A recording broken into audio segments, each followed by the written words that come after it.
ಜೈ ವಾಸವಿ.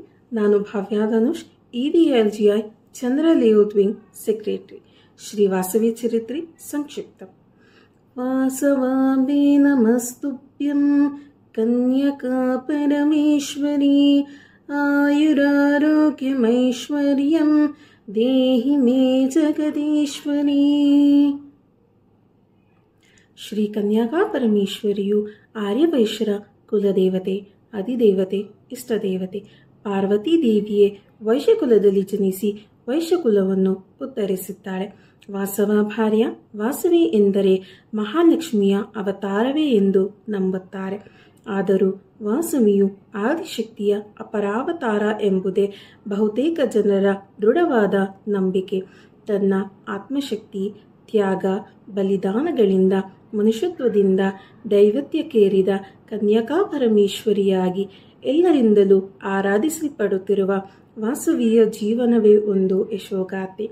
ಪೌರಾಣಿಕ ಬೆಸುಗೆ ಇದ್ದರೂ ಚಾರಿತ್ರಿಕ ಅಂಶಗಳ ಹಿನ್ನೆಲೆಯಲ್ಲಿ ಆಂಧ್ರ ಪ್ರದೇಶದ ರಾಜಮಂಡ್ರಿಯ ಚಾಲುಕ್ಯ ರಾಜನಾದ ವಿಷ್ಣುವರ್ಧನನ ಆಳ್ವಿಕೆಯ ಸಮಯದಲ್ಲಿ ವೈಶ್ಯಕುಲದ ಕುಸುಮಶ್ರೇಷ್ಠಿಯು ವಿಷ್ಣುವರ್ಧನನ ಸಾಮಂತ ರಾಜನಾಗಿದ್ದನು. ಪೆನಗೊಂಡೆಯ ಪಟ್ಟಣವನ್ನು ತನ್ನ ರಾಜಧಾನಿಯಾಗಿ ಮಾಡಿಕೊಂಡು ಮಾಂಡಾಲಿಕನಾದ ಕುಸುಮಶ್ರೇಷ್ಠಿಯು ರಾಜ್ಯವನ್ನು ಆಳುತ್ತಿದ್ದನು. ಧರ್ಮಪಾರಾಯಣನು, ಪ್ರಜಾಹಿತ ರಕ್ಷಕನು, ಪ್ರಜಾವತ್ಸಲನೂ ಆದ ಕುಸುಮಶ್ರೇಷ್ಠಿಯ ಆಳ್ವಿಕೆಯಲ್ಲಿ ರಾಜ್ಯವು ಶಾಂತಿ ಸಮೃದ್ಧಿಗಳಿಂದ ಕೂಡಿತ್ತು. ಜನರು ನೆಮ್ಮದಿಯಿಂದ ಇದ್ದರು. ಕುಸುಮಶ್ರೇಷ್ಠಿ ದಂಪತಿಗಳಿಗೆ ಮಕ್ಕಳಿಲ್ಲವೆಂಬ ಕೊರಗು ನಿರಂತರವಾಗಿ ಬಾಧಿಸುತ್ತಿತ್ತು. ಕೊನೆಗೆ ತನ್ನ ಕುಲಗುರುಗಳಾದ ಶ್ರೀ ಭಾಸ್ಕರ್ಯಾಚಾರ್ಯರ ಸಲಹೆಯಂತೆ ಕುಸುಮಶ್ರೇಷ್ಠಿಯು ತನ್ನ ಪತ್ನಿ ಕುಸುಮಾಂಬೆಯ ಜೊತೆಗೂಡಿ ಪುತ್ರ ಕಾಮೇಷ್ಟಿ ಯಾಗವನ್ನು ಮಾಡುತ್ತಾನೆ. ಯಜ್ಞದ ಫಲವಾಗಿ ಅವರಿಗೆ ಅವಳಿ ಮಕ್ಕಳಾಗುತ್ತವೆ. ವೈಶಾಖ ಶುದ್ಧ ದಶಮಿ ಶುಕ್ರವಾರ ಪುನರ್ವಸು ನಕ್ಷತ್ರದಲ್ಲಿ ಒಂದು ಗಂಡು ಮಗು ಮತ್ತು ಇನ್ನೊಂದು ಹೆಣ್ಣು ಮಗು ಜನಿಸುತ್ತವೆ. ಪೆಂಡ್ಲಿ ಕುಲಗೋತ್ರದಲ್ಲಿ ಜನಿಸಿದ ಈ ಮಕ್ಕಳಿಗೆ ಹೆಣ್ಣು ಮಗುವಿಗೆ ವಾಸವಿ ಎಂದು, ಗಂಡು ಮಗುವಿಗೆ ವಿರೂಪಾಕ್ಷನೆಂದು ವಿಜೃಂಭಣೆಯಿಂದ ನಾಮಕರಣ ಮಾಡುತ್ತಾರೆ. ಜೋಡಿ ನಕ್ಷತ್ರಗಳಂತೆ ಪ್ರಕಾಶಮಾನವಾಗಿದ್ದ ಈ ಮಕ್ಕಳನ್ನು ನೋಡಿ ರಾಜ ಕುಸುಮಶ್ರೇಷ್ಠಿಯು ಪೆನುಗೊಂಡೆ ಪ್ರಜೆಗಳು ಆನಂದಭರಿತರಾಗುತ್ತಾರೆ. ವರ್ಷಗಳು ಉರುಳಿದಂತೆ ವಾಸವಿ ವಿರೂಪಾಕ್ಷರು ಸಕಲ ಗುಣಸಂಪನ್ನರಾಗಿ, ಯೋಗ್ಯವಂತರಾಗಿ, ವಿದ್ಯಾವಂತರಾಗಿ, ತೇಜಸ್ವಿಗಳಾಗಿ ಬೆಳೆಯುತ್ತಾರೆ. ಮಕ್ಕಳ ಈ ಶ್ರೇಯೋಭಿವೃದ್ಧಿಯನ್ನು ಕಂಡು ಕುಸುಮಶ್ರೇಷ್ಠಿ, ಕುಸುಮಾಂಬೆ ದಂಪತಿಗಳು ಧನ್ಯತೆಯಿಂದ ಬೀಗುತ್ತಾರೆ. ವಾಸವಿಯಂತೂ ಸದಾಕಾಲ ಶಿವಧ್ಯಾನ, ಶಿವಪೂಜೆ, ಶಿವನಾಮ ಸಂಕೀರ್ತನೆಯಲ್ಲಿ ತೊಡಗಿರುತ್ತಾಳೆ. ತನ್ನ ತಂದೆ ತಾಯಿಯಂತೆ ಧರ್ಮಪಾರಾಯಣಳಾಗಿರುತ್ತಾಳೆ. ಸರ್ವಾಲಂಕಾರ ಭೂಷಿತೆಯಾಗಿ ಸಕಲ ಶಸ್ತ್ರ ಪ್ರಾವೀಣಿಯಾಗಿ ಕಂಗೊಳಿಸುತ್ತಿರುತ್ತಾಳೆ. ದೇವಲೋಕದ ಅಪ್ಸರೆಯಂತೆ ಅಪಾರವಾದ ಸಹಜ ಸೌಂದರ್ಯದಿಂದ ಬೆಳಗಿರುತ್ತಾಳೆ. ಹೀಗಿರುವಾಗ ಒಮ್ಮೆ ಮಹಾರಾಜ ವಿಷ್ಣುವರ್ಧನನು ದಂಡಯಾತ್ರೆ ಮುಗಿಸಿ ವಾಪಸ್ಸು ಹೋಗುವ ಮಾರ್ಗದಲ್ಲಿ ಪೆನುಗೊಂಡೆಗೆ ಬಂದು ಊರಾಚೆಯ ಉದ್ಯಾನವನದಲ್ಲಿ ವಿಶ್ರಾಂತಿ ತೆಗೆದುಕೊಳ್ಳುತ್ತಿರುತ್ತಾನೆ. ಮಹಾರಾಜ ವಿಷ್ಣುವರ್ಧನನ ಆಗಮನದ ಸುದ್ದಿಯನ್ನು ಕೇಳಿ ಕುಸುಮಶ್ರೇಷ್ಠಿಯು ಸಕಲ ರಾಜ್ಯೋಚಿತ ಮರ್ಯಾದೆಯಿಂದ ತನ್ನ ಅರಮನೆಗೆ ಕರೆತಂದು ಸಕಲ ರೀತಿಯಲ್ಲೂ ಸತ್ಕರಿಸಿ ಸನ್ಮಾನಿಸುತ್ತಾನೆ. ಕುಸುಮಶ್ರೇಷ್ಠಿಯ ಆಧಾರ ಸತ್ಕಾರಕ್ಕೆ ಮಹಾರಾಜನು ಸಂತಸ ಪಡುತ್ತಾನೆ.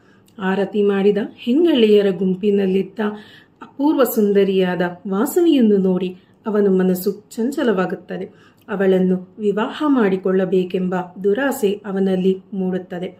ಹೆಂಡತಿ ಇದ್ದು, ಪ್ರಾಪ್ತ ವಯಸ್ಕ ಮಗನಿದ್ದು, ತನಗೆ ವಯಸ್ಸಾಗಿದ್ದರೂ ಹದಿಹರೆಯದ ಬಾಲೆ ಮುಗ್ಧೆ ವಾಸವಿಯನ್ನು ಮೋಹಿಸುತ್ತಾನೆ.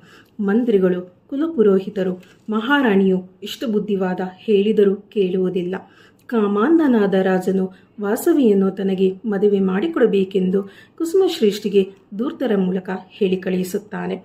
ವಾಸವಿಯನ್ನು ತನಗೆ ಮದುವೆ ಮಾಡಿಕೊಡಲೇಬೇಕೆಂದು ಕುಸುಮಶ್ರೇಷ್ಠಿಯನ್ನು ಆಗ್ರಹಪಡಿಸುತ್ತಾನೆ, ಹೆದರಿಸುತ್ತಾನೆ. ಮದುವೆ ಮಾಡಿಕೊಡಲು ಒಪ್ಪಿದರೆ ವಿಶೇಷ ಪುರಸ್ಕೃತರಾಗಿ ಸನ್ಮಾನ್ಯದಿಂದ ರಾಜ್ಯವನ್ನು ಆಳಿಕೊಂಡಿರಬಹುದು. ಇಲ್ಲದಿದ್ದರೆ ಯುದ್ಧ ಮಾಡಿ ಎಲ್ಲರನ್ನೂ ಸದೆಬಡೆದು ವಾಸವಿಯನ್ನು ಬಲಾತ್ಕಾರವಾಗಿ ಕೊಂಡೊಯ್ಯುತ್ತೇನೆ, ರಾಜ್ಯವನ್ನು ಕಿತ್ತುಕೊಳ್ಳುತ್ತೇನೆ, ನಿರ್ನಾಮ ಮಾಡುತ್ತಾನೆ ಎಂದು ಒಂದು ವಾರದೊಳಗೆ ಒಪ್ಪಿಗೆ ತಿಳಿಸಬೇಕು, ಇಲ್ಲದಿದ್ದರೆ ಯುದ್ಧಕ್ಕೆ ತಯಾರಾಗಬೇಕೆಂದು ಹೇಳಿ ಕಳಿಸುತ್ತಾನೆ. ರಾಜನ ಈ ಆದೇಶವನ್ನು ಕೇಳಿ ಕುಸುಮಶ್ರೇಷ್ಠಿಯು ದುಃಖವಿಹಾಲನಾಗುತ್ತಾನೆ. ಜಯತೆ ವರ್ಣಸಂಕಾರ ಎಂಬ ಗೀತೆಯ ವಾಕ್ಯ ನುಡಿಯಂತೆ ವರ್ಣಸಂಕಾರ ಮಹಾಪಾಪವೆಂದು ವರ್ಣಾಶ್ರಮ ಧರ್ಮವನ್ನು ಕಟ್ಟುನಿಟ್ಟಾಗಿ ಪಾಲಿಸುತ್ತಿದ್ದ ಕಾಲವದು. ತನ್ನ ಕುಲಗುರುಗಳೊಂದಿಗೆ ಮತ್ತು ತನ್ನ ಕುಲದ ಹಿರಿಯರೊಂದಿಗೆ ಸಮಾಲೋಚಿಸಲು ಅವರ ಅಭಿಪ್ರಾಯವನ್ನು ಕೇಳಲು ಸಭೆ ಕರೆಯುತ್ತಾರೆ. ಕುಲಗುರುಗಳಾದ ಭಾಸ್ಕರಾಚಾರ್ಯರು ಹಾಗೂ ವೈಶ್ಯಕುಲದ 714 ಗೋತ್ರಗಳ ಹಿರಿಯರು ಬಂದು ಸೇರುತ್ತಾರೆ. ಕುಸುಮಶ್ರೇಷ್ಠಿಯು ಮಹಾರಾಜನ ಧೂರ್ತವನ್ನು, ಅವನ ಬೆದರಿಕೆಯನ್ನು ಸಭೆಗೆ ಹೇಳುತ್ತಾನೆ. ಸಭೆಯಲ್ಲಿ ವಿಷಯವು ವಿವರವಾಗಿ ಚರ್ಚಿತವಾಗುತ್ತದೆ. ಸಭೆಯಲ್ಲಿ 2 ರೀತಿಯ ಅಭಿಪ್ರಾಯಗಳು ಮೂಡುತ್ತದೆ. 612 ಗೋತ್ರಗಳ ದೊಡ್ಡ ಮಹಾಗುಂಪು ಮಹಾರಾಜನನ್ನು ಎದುರು ಹಾಕಿಕೊಳ್ಳಬಾರದೆಂದು, ಆಪತ್ತನ್ನು ತಂದುಕೊಳ್ಳಬಾರದೆಂದು ಮಹಾರಾಜನ ಇಷ್ಟದಂತೆ ವಾಸವಿಯನ್ನು ಮದುವೆ ಮಾಡಿಕೊಟ್ಟು ಅವರ ಸಂಬಂಧ ಬೆಳೆಸಿ ಅದರಿಂದ ಸಿಗುವ ಲಾಭವನ್ನು ಗಿಟ್ಟಿಸಿಕೊಳ್ಳಬೇಕೆಂದು ಕುಸುಮಶ್ರೇಷ್ಠಿಗೆ ಸಲಹೆ ನೀಡುತ್ತಾರೆ. ಆದರೆ ಮಿಕ್ಕ 102 ಗೋತ್ರಗಳ ಹಿರಿಯರು ಈ ವಾದವನ್ನು ಒಪ್ಪುವುದಿಲ್ಲ.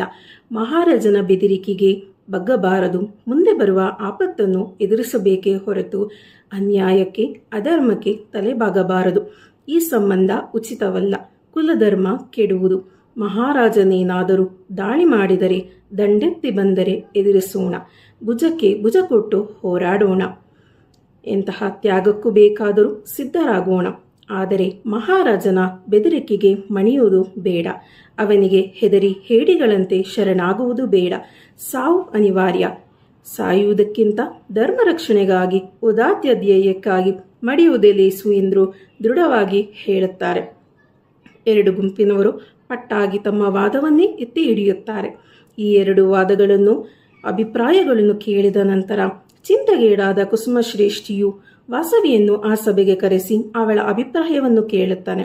ವಾಸವಿಗೆ ವಿಷಯ ಗಹನವಾಗುವುದೆಂಬುದು ಅರಿವಾಗುತ್ತದೆ. ವಾಸವಿಗೆ ರಾಜ್ಯವೈಭವದ ಆಕರ್ಷಣೆ ಇರಲಿಲ್ಲ, ಅದರಿಂದ ಮೋಹಿತಳಾಗಲಿಲ್ಲ. ನಿತ್ಯ ಶಿವಾರ್ಚನೆಯಲ್ಲಿ ತೊಡಗುತ್ತಿದ್ದ ವಾಸವಿಯು ಈ ಮದುವೆಯನ್ನು ಸೀತಾರಾಮ್ ಒಪ್ಪುವುದಿಲ್ಲ. ತಾನು ಶಿವನಿಗಲ್ಲದೆ ಬೇರೆ ಯಾರಿಗೂ ಪತ್ನಿಯಾಗಲಾರೆ ಎಂದು ಉತ್ತರಿಸುತ್ತಾಳೆ.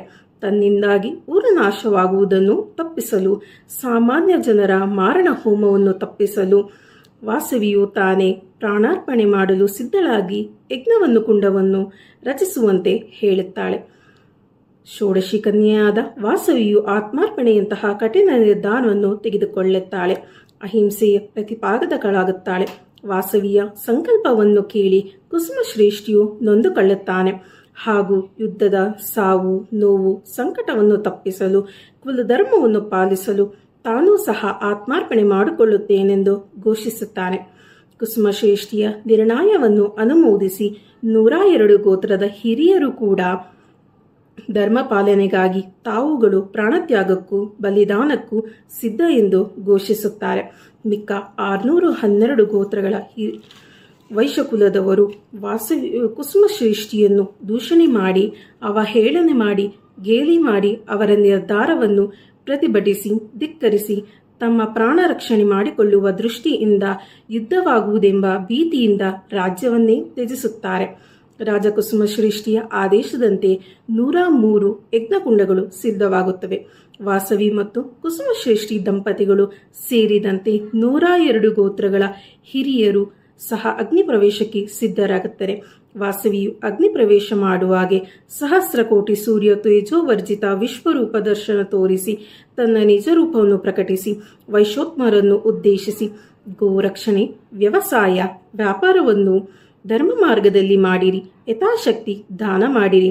ವಿದ್ಯಾಭ್ಯಾಸಕ್ಕಾಗಿ ಮಾಡುವ ದಾನವು ಶ್ರೇಷ್ಠವಾದದು. ಷೋಡಶ ಕರ್ಮಗಳನ್ನು ಆಚರಿಸಿರಿ, ಗೌರವಿಸಿರಿ, ಧರ್ಮ ಮಾರ್ಗದಲ್ಲಿ ನಡೆಯಿರಿ, ಎಲ್ಲ ಧರ್ಮಗಳನ್ನು ಗೌರವಿಸಿರಿ, ಜನಸೇವೆ ಮಾಡಿರಿ. ಅಹಿಂಸೆ, ತ್ಯಾಗ, ಬಲಿದಾನಗಳು ನಮ್ಮ ಮೂಲ ಮಂತ್ರವಾಗಿರಲೆಂದು ಸನ್ಮಾರ್ಗದ ಆದೇಶ ನೀಡಿ ಅಗ್ನಿ ಪ್ರವೇಶ ಮಾಡುತ್ತಾಳೆ. ವಾಸವಿಯೊಂದಿಗೆ 102 ಗೋತ್ರದ ಹಿರಿಯರು ಸಹ ಅಗ್ನಿ ಪ್ರವೇಶ ಮಾಡುತ್ತಾರೆ. ವಾಸವಿಯು ಅಗ್ನಿ ಪ್ರವೇಶ ಮಾಡಿದ ವಿಷಯ ಕೇಳಿದ ವಿಷ್ಣುವರ್ಧನನ ಮಹಾರಾಜನ ಶಿರವು 1000 ಹೋಳಾಗುತ್ತದೆ. ಶಾಪಗ್ರಸ್ತನಾಗಿದ್ದ ವಿಷ್ಣುವರ್ಧನನು ಆದಿಪರಾಶಕ್ತಿಯ ಅವತಾರದಿಂದ ವಾಸವಿಯ ಕೃಪೆಯಿಂದ ಶಾಪ ವಿಮೋಚನೆಗೊಂಡು ಗಂಧರ್ವನಾಗಿ ಸ್ವರ್ಗಕ್ಕೆ ತೆರಳುತ್ತಾನೆ. ಕನ್ನಿಕೆಯಾಗಿದ್ದ ವಾಸವಿಯು ಜೊತೆ ಅಗ್ನಿ ಪ್ರವೇಶ ಮಾಡಿದ 102 ದಂಪತಿಗಳೆಲ್ಲರೂ ಕೈಲಾಸವನ್ನು ಸೇರುತ್ತಾರೆ. ವಾಸವಿಯ ಸತ್ಸಂಕಲ್ಪದಿಂದ ಕುಸುಮಶ್ರೇಷ್ಠಿಯು ಹಾಗೂ ವೈಶ್ಯಕುಲದ ಹಿರಿಯರ ದೃಢ ನಿರ್ಧಾರದಿಂದಾಗಿ ನಡೆಯಬೇಕಿದ್ದ ಯುದ್ಧದ ಮಾರಣ ಹೋಮವೂ ತಪ್ಪುತ್ತದೆ. ವಿಷ್ಣುವರ್ಧನನ ಮಗ ರಾಜರಾಜೇಂದ್ರನು ತನ್ನ ತಂದೆಯ ದುಡುಕಿನಿಂದ ಮಾಡಿದ ಅಪರಾಧವನ್ನು ಮನ್ನಿಸುವಂತೆಯೂ ನಾವೆಲ್ಲರೂ ಹಿಂದೆ ಇದ್ದಂತೆ ಪ್ರೀತಿಯಿಂದ ಬಾಳೋಣ ಎಂದು ಕೋರಿಕೊಳ್ಳುತ್ತಾನೆ.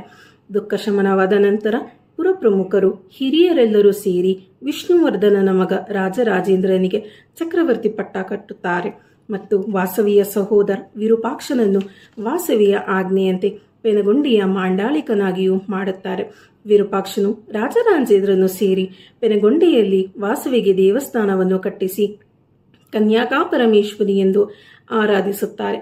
ಅದುವರೆಗೂ ನಗರೇಶ್ವರನನ್ನು ಜನಾರ್ದನ ಸ್ವಾಮಿಯನ್ನು ಆರಾಧಿಸುತ್ತಿದ್ದ ಆರ್ಯವೈಶ್ಯ ಕುಲದವರು ವಾಸವಿ ಕನ್ಯಾಕಾಪರಮೇಶ್ವರಿಯನ್ನು ತಮ್ಮ ಕುಲದೇವತೆ, ತಮ್ಮ ಕುಲದ ಅಧಿದೇವತೆ ಎಂದು ಭಕ್ತಿಯಿಂದ ಆರಾಧಿಸುತ್ತಾರೆ. ಪೆನಗೊಂಡೆಯನ್ನು ಆರ್ಯವೈಶ್ಯರ ಪುಣ್ಯಕ್ಷೇತ್ರವನ್ನಾಗಿ ಮಾಡುತ್ತಾರೆ. ಇದು ವಾಸವಿಯು ಶ್ರೀ ಕನ್ಯಾಕಾಪರಮೇಶ್ವರಿಯಾದ ಯಶೋಗಾಥೆ. ಅಹಿಂಸೆ, ತ್ಯಾಗ, ಬಲಿದಾನಗಳಿಂದ ವಾಸವಿಯು ಮನುಷ್ಯತ್ವದಿಂದ ದೈವತ್ಯಕ್ಕೆ ಏರಿದವಳು. ಶ್ರೀ ವಾಸವಿ ಚರಿತ್ರೆಯನ್ನು ಓದಿದವರಿಗೂ ಕೇಳಿದವರಿಗೂ ಸದ್ಗತಿ ದೊರೆಯುತ್ತದೆ ಎಂಬುದರಲ್ಲಿ ಶ್ರೀ ವಾಸವಿ ಚರಿತ್ರೆಯು ಸಮಾಪ್ತಿವಾಗುವುದು. ಜೈ ವಾಸವಿ. ಶ್ರೀ ವಾಸವಿ ವಾಣಿ.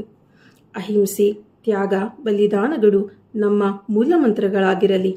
ವೃತ್ತಿಯಲ್ಲಿ ಪ್ರಾಮಾಣಿಕತೆ ಇರಲಿ. ಗಳಿಸಿದ ಹಣಕ್ಕೆ ದಾನವೇ ಶ್ರೀರಕ್ಷೆ. ಪ್ರಾಣಕ್ಕಿಂತ ಮಾನವೇ ಮಿಗಿಲಾದದ್ದು. ಸತ್ಕಾರ್ಯಗಳು ನಮ್ಮನ್ನು ಅಪಾಯದಿಂದ ರಕ್ಷಿಸಬಲ್ಲವು. ಆತ್ಮಜ್ಞಾನವೇ ಸರ್ವಶ್ರೇಷ್ಠವಾದದ್ದು. ಜೈ ವಾಸವಿ.